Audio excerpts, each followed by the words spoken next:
बिस्मिल्लाहिर्रहमानिर्रहीम। अस्सलाम वालेकुम एवरीवन। मेरा नाम सईदा रीना अब्दुल है और मैं रेहान स्कूल में फाउंडेशन लेवल के स्टूडेंट हूँ। तो व्यूवर्स, आप जानते हैं हम जब भी आते हैं हमारे साथ एक गेस्ट मौजूद होते हैं जिनसे हम इंटरव्यू करते हैं। इसी तरीके से आज भी हमारे साथ एक गेस्ट हैं जिनका नाम सबा एआई वाली है। हम उनसे कुछ सवालात करेंगे और इन्हें जानने की कोशिश करेंगे। अस्सलाम वालेकुम, कैसी हैं आप? वालेकुम अस्सलाम, अल्हम्दुलिल्लाह मैं खैरियत से हूँ। ओके, सबसे पहले मैं चाहूँगी आप हमारी ऑडियंस को अपना इंट्रोडक्शन करा दें ताकि वो आपको जान सकें। Assalamu alaikum everyone. My name is Sabah Yaiwali and I am a student at Rehan Teacher Training Institute. I have done my BSc in engineering and I have 5 year teacher experience in the educator school.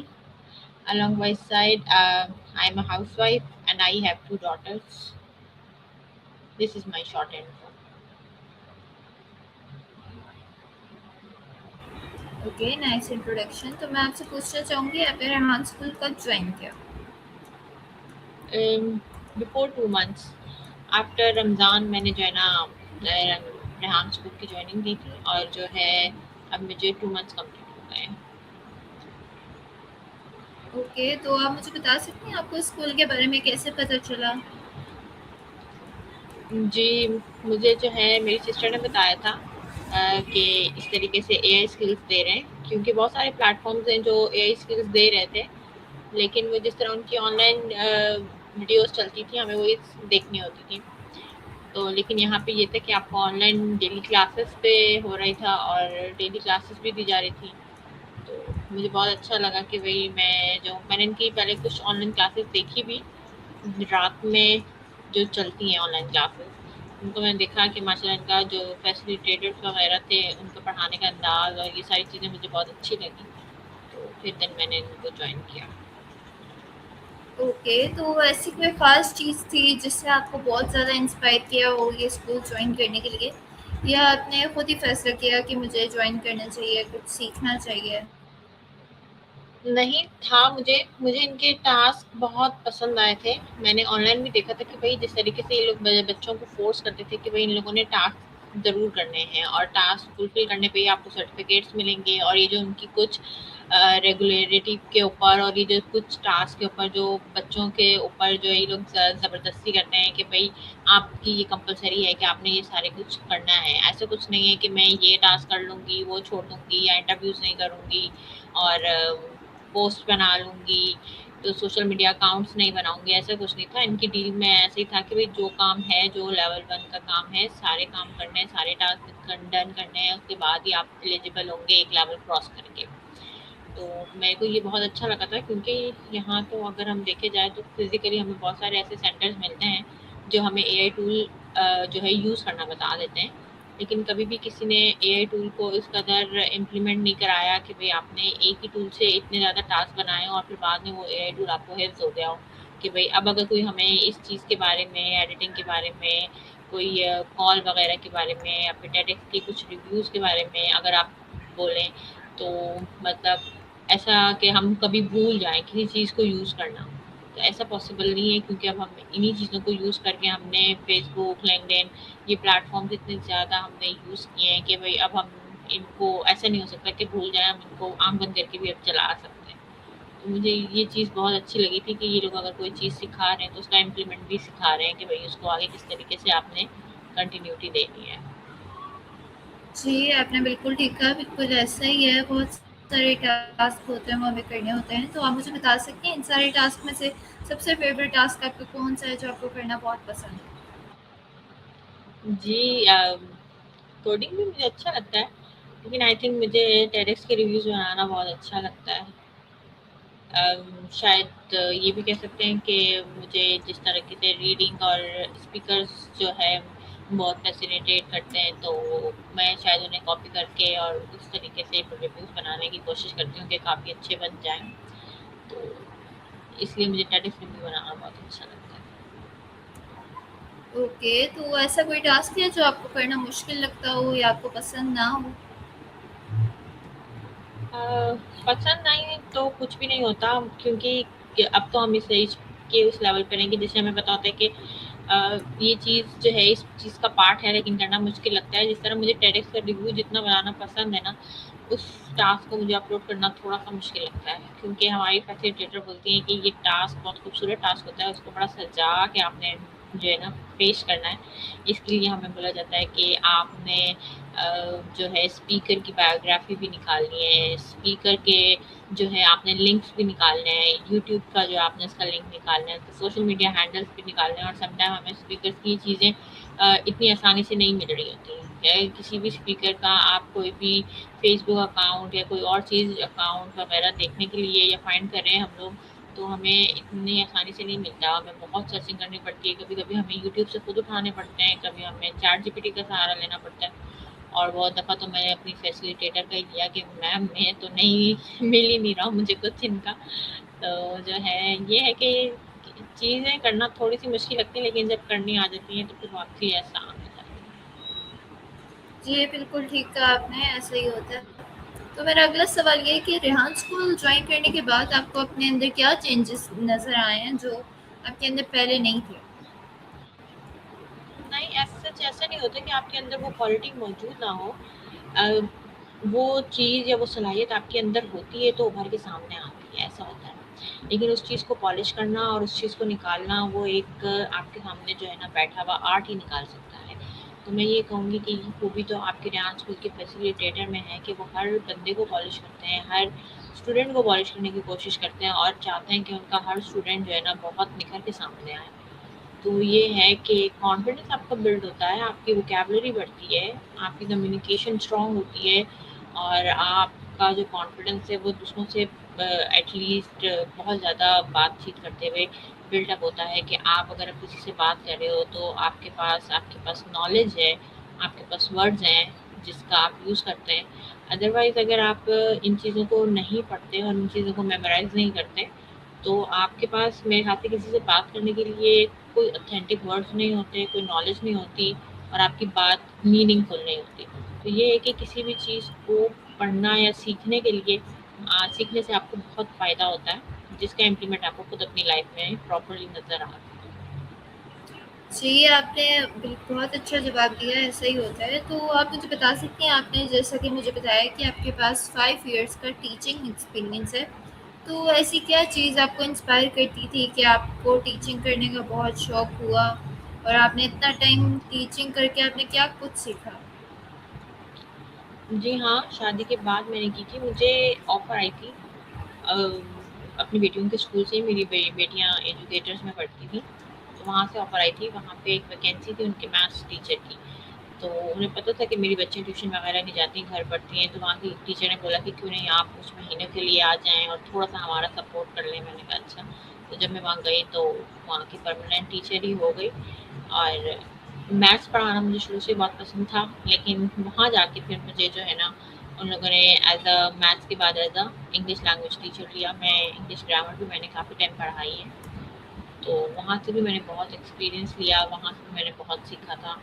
वही time था जहाँ आप आप तो physical जा रहे थे और उसमें भी आपका कॉन्फिडेंस काफ़ी बिल्ड हुआ था मेरा।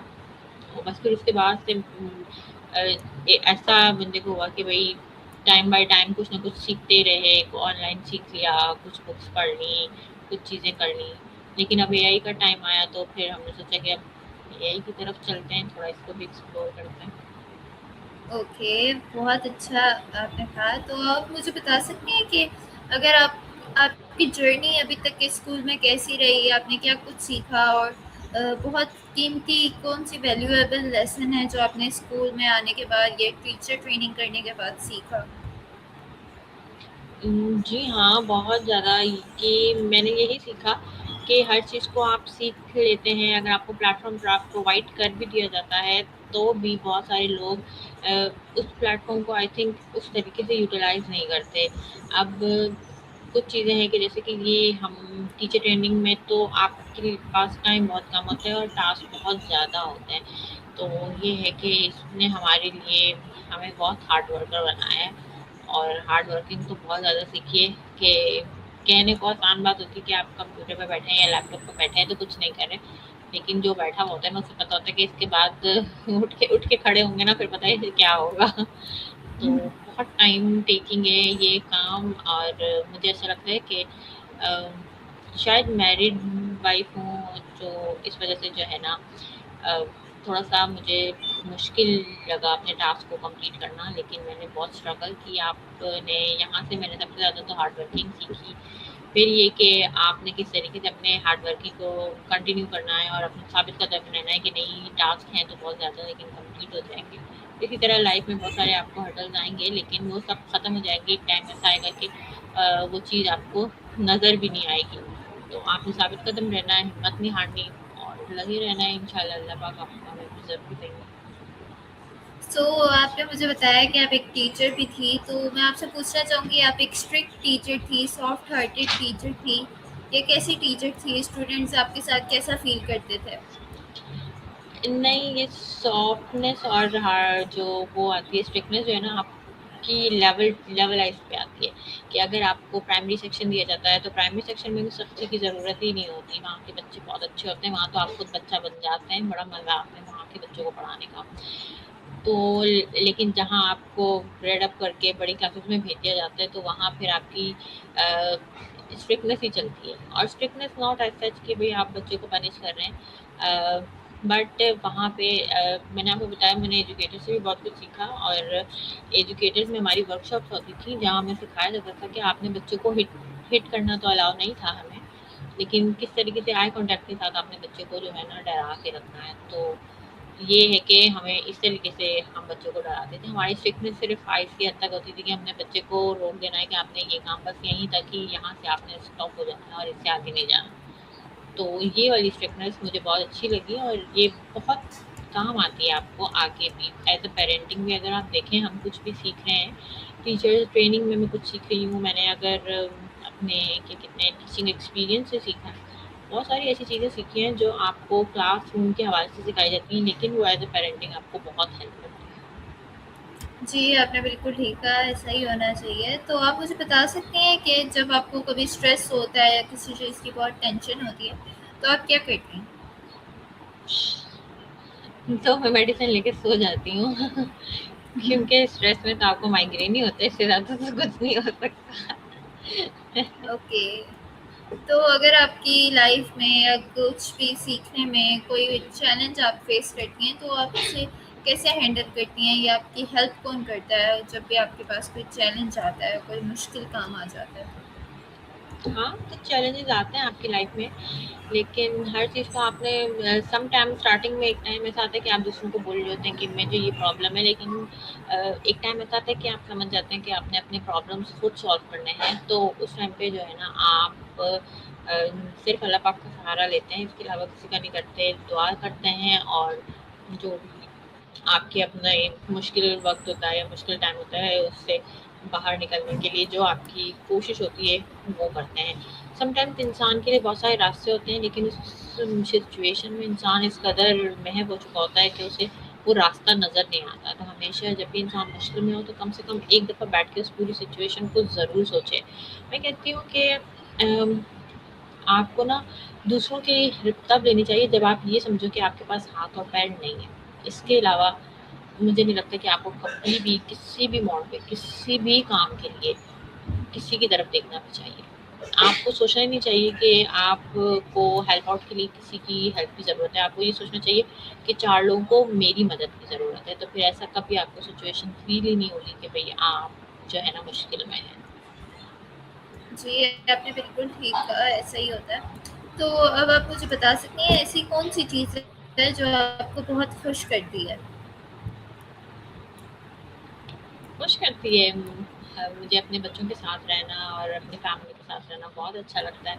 हम लोग बहुत गपशप करते हैं बैठ के, बहुत हँसी-मज़ाक करते हैं, और मुझे ये चीज़ हमारे घर की बहुत फ़ैसिनेट करती है कि हमारा जो टाइम स्टार्ट होता है टी टाइम से लेके हमारा रात 8-9 बजे तक का टाइम जो है ना हमारे घर में हम लोगों का टाइम होता है। हम लोग कोशिश ये होती है कि इस टाइम पे हमारे कोई काम ना हो, और ये सारे टास्क हमारे जो जितने भी डे के टास्क होते हैं, हमारी कोशिश होती है कि हम लोग 7 टू 8 o'clock तक डन कर लें, ताकि जब हम बैठें तो हमारा डिनर, टी टाइम और ये सारे टाइम हमारा बहुत अच्छा गुजरे।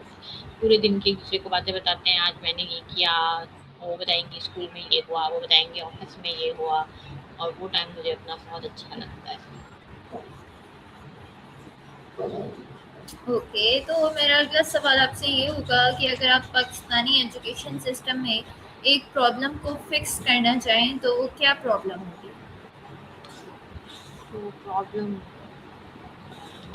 आई थिंक वो प्रॉब्लम स्ट्रेस ही होगा जो बच्चों को एग्ज़ाम्स का होता है, और वो बहुत बड़ा प्रॉब्लम है। आई थॉट कि भई हम लोग तो स्टेज से निकल गए, लेकिन अब हम अपने बच्चों को देखते हैं तो हमारे बच्चे बहुत टेंस होते हैं पेपर्स के दिनों में, बल्कि और उनको देख-देख के हम टेंस हो रहे होते हैं कि बेटा इतना भी कोई ऐसी कोई मसले की बात नहीं है। और स्पेशली इन चीज़ों को देख के हमने जिस तरीके से ले के बाकी भी आजकल जिस तरीके से हमने देखा है लाइफ में कि भाई लोग बाकी बच्चे कुछ लोग तो इस एग्ज़ाम्स के स्ट्रेस से जो है ना सुसाइड तक चले गए।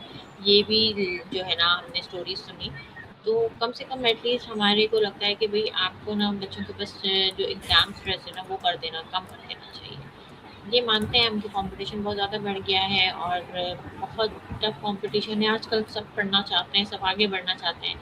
लेकिन हमारा जो पाकिस्तानी स्कूल सिस्टम है, उसकी लिमिटेशन बहुत थोड़ी है कि अगर बच्चा मैट्रिक में पास आउट हो जाता है तो कॉलेज में सीट्स अवेलेबल नहीं है, और अगर कॉलेज से पास आउट हो जाता है तो यूनिवर्सिटीज़ की सीट बहुत ही रिजर्व है। तो उन्हें समटाइम्स क्लियर होने के बाद भी साल 2 साल का इंतज़ार करना पड़ता है अपनी सीट वैकेंट होने के लिए। तो इस वजह से जो है ना ये लोग बच्चों को ओवर बर्डनाइज करते हैं कि बच्चा कम से कम पास होगा। तो जब पास ही कम होगा तो वो कम से कम उतनी सीट्स का होगा जितनी उनके पास अवेलेबिलिटी है। तो ये चाहिए, ये थोड़ा सा जो है ना चीज़ों को और ये निज़ाम को बदलने की ज़रूरत है, जो कि शायद ही बदलते बदलते बदलेगा। ओके, तो आप मुझे बता सकती हैं कि टीचर्स क्या चेंज ला सकते हैं इस सोसाइटी में? आई थिंक टीचर बहुत पॉजिटिव चेंज लेकर आ सकते हैं, क्योंकि बच्चे टीचर्स को बहुत फॉलो करते हैं। आज अगर हम देखें तो हमारा बच्चा सबसे पहले आजकल तो मतलब मॉन्टेसरी स्टार्ट हो गई है। पहले तो फिर भी बच्चा 4 टू 5 इयर्स का स्कूल जाता था, अब तो 2.5 इयर्स का जो बच्चा है वो स्कूल जाता है, वो मॉन्टेसरी अटेंड करता है। वो तो उसके लिए फ़ैसिनेशन उसके टीचर होती है, और आप यकीन करें कि 2 से ढाई साल के बच्चे को बातों में भी उनकी टीचर ही होती हैं।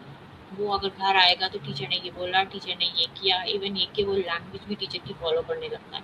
आपके घर में बच्चे को कोई भी लैंग्वेज मिल रही हो, बच्चा वो फ़ॉलो नहीं करेगा, क्योंकि वो आजकल की स्कूल टाइमिंग ही 2 से 3 बजे है। बच्चा सुबह 7 बजे का स्कूल गया, घर 3 बजे आ रहा है। तो वो बच्चा वो जो पूरा दिन वहाँ पे एक टीचर को बोलते हुए सुनता है, तो वो ऐसे कैसे हो सकता है कि टीचर की जब वो लैंग्वेज फ़ॉलो कर रहा है तो वो टीचर का दिया हुआ लेसन फ़ॉलो कर ना करे। बस तो ये है कि ज़रूर बच्चे टीचर्स जो चाहें अपने बच्चे को बना सकती हैं। टीचर्स ये हैं जो हमारे यहाँ वकील बनाते हैं, डॉक्टर्स बनाते हैं। हर चीज़ जो है हमारी टीचर पे डिपेंडेंसी है। हर स्किल हमारी टीचर पे डिपेंडेंसी है। जी, बिल्कुल ऐसा ही है। तो अब मैं आपकी फ़ेवरेट्स की तरफ बढ़ूँगी, तो क्या आप मुझे बता सकती हैं आपके 3 फ़ेवरेट डिशेज़ कौन-सी हैं जो आपको खाना बहुत पसंद है?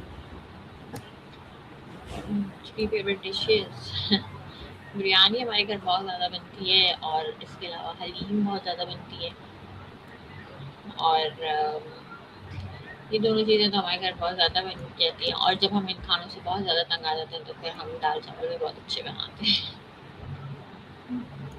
ओके, तो मुझे बता सकती हैं आपको स्वीट डिश भी पसंद है? अगर पसंद है तो आपकी फ़ेवरेट स्वीट डिश क्या है? जी, स्वीट डिश में जो है मुझे खीर बहुत पसंद है। ओके, तो आपका फ़ेवरेट कलर कौन-सा है? ब्लू, मेरा फेवरेट कलर ब्लू है। ओके, और आपका फ़ेवरेट कंट्रीज़ कौन-से हैं जहाँ पे आप विज़िट करना चाहती हैं, घूमना चाहती हैं? चाइना देखने का बहुत शौक है मुझे। इसके अलावा हम अपने हॉली जो है ना कंट्री में भी ज़रूर जाना चाहेंगे, सऊदीया में भी।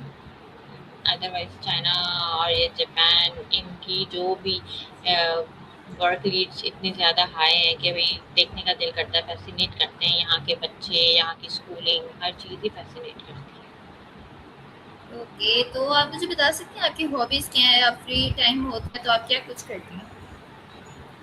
एज़ सच सही बताऊँ तो कोई ऐसा फ्री टाइम नहीं होता हमारे पास। हमारे तो 1-1 घंटे का टाइम सेट होता है, इसके बाद ये करना है और उसके बाद ये करना है। तो बहुत मुश्किल है कि हमें फ्री टाइम मिले। हाँ, समटाइम इंसान थक जाता है तो दिल करता है तो ये होता है कि कभी-कभी चाय बना के बैठ जाते हैं टीवी के आगे सुकून से और कोई भी पुराना कोई ओल्ड शो, टॉक शो कुछ इस तरह का लगा के जो है ना वो एन्जॉय करते हैं। तो ये हमारा रिलैक्स टाइम होता है कि अभी पता ये है कि बहुत इंटरेस्टिंग है। रेस्ट हम्म, तो क्या आप मुझे बता सकती हैं कि आपको पेट्स पसंद है? हाँ जी, पेट्स में जो है पेट्स। मुझे पैरट्स जी हाँ। ओके। आपने क्या तो पेट्स ही पूछा ना? जी, मुझे पैरट्स और कैट ये दोनों जी बहुत जी। पसंद हैं। Okay.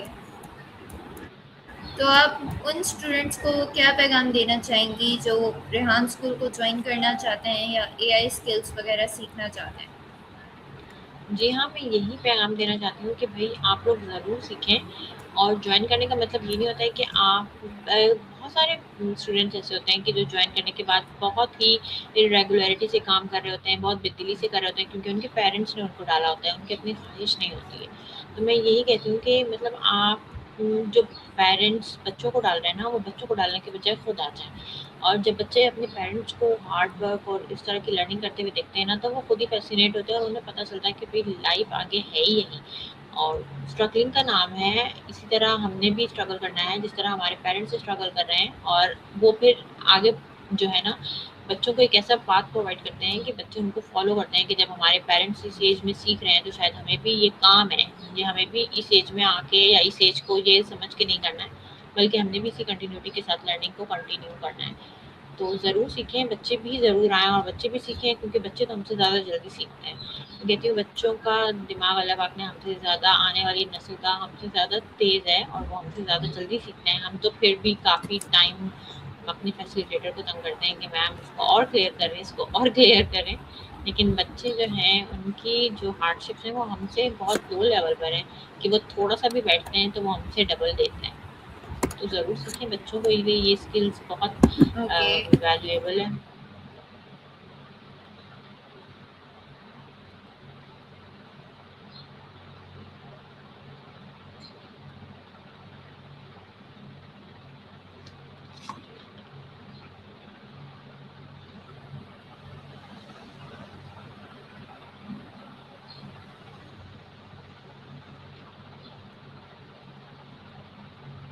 Hello, Alina, are you there?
मेरी आवाज़ आ रही है?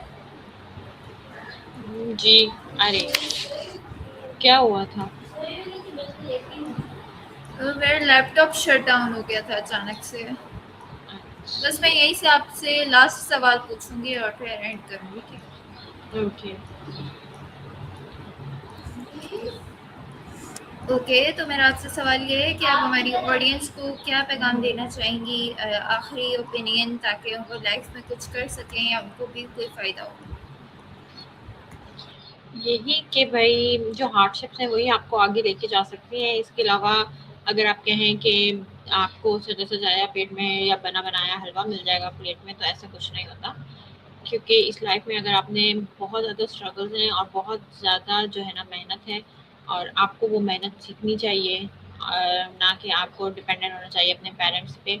आजकल की तो माशाल्लाह जनरेशन बहुत ही समझदार है हमसे ज़्यादा, लेकिन कुछ लोग हैं जो इस चीज़ का नोटिस नहीं करते और ना ही इस चीज़ को एलिजिबल करते हैं, और ना, क्योंकि वो ये देखते हैं कि आपके घर में इस तरीके का है, तो इस तरीके का नहीं देखना है आपने। घर में क्या चल रहा है और क्या नहीं चल रहा है, आपने ग्लोबलाइज़ खुद को देखना है, और अपने घर में बैठी हुई बेटियों को, उनको भी इतना ही मज़बूत बनाएँ जितना आप अपने बेटों के बारे में सोचते हैं कि वो कल को जॉब कर लें और अपने आप को स्ट्रॉन्ग कर लें। तो आपको अपनी बेटियों को भी इतना स्ट्रॉन्ग बनाना चाहिए, और उनको भी यही सिखाना चाहिए कि वो भी खुद को इतना स्ट्रॉन्ग कर लें कि कल को उन्हें भी किसी की नीड ना हो, और वो भी किसी के आसरे पे अपनी लाइफ़ को ना गुज़ारें।